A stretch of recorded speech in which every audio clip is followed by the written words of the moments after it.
দেখো আমাদের এখানে কালকে রাত্রে প্রচুর ঝড় বৃষ্টি হয়েছে।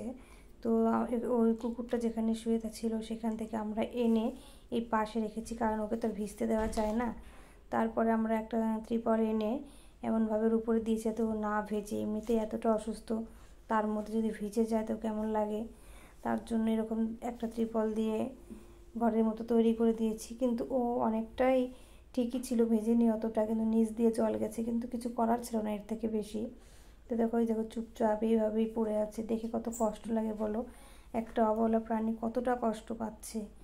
তো দেখো আমরা খাওয়া দাওয়া ঠিক মতো ওকে খাওয়াতাম, আমি দিনে 2-3 বার ও খেত, তার জন্য পটি করে দিয়েছে, খাওয়ার খেত, জল খেত, আর যে গরম গেছে কালকে তো জল টল খেত। আর এই দেখো দেখতে আসছি আমি দেখতে নিয়ে আমার হাত থেকে একটা মানে ইয়ের মতো একটা লাঠির মতো পড়ে গেছে ওর গায়ের মধ্যে, ওটা কামড়ে ধরেছে কীভাবে, মানে ও বিগাড়ে এরকম করছে, ওর তো এখন কোনো জ্ঞান নেই, ভগবান যেন ওকে তাড়াতাড়ি নিয়ে নেয় সেটাই আমি কামনা করি, এত কষ্ট সহ্য হচ্ছে না আমার।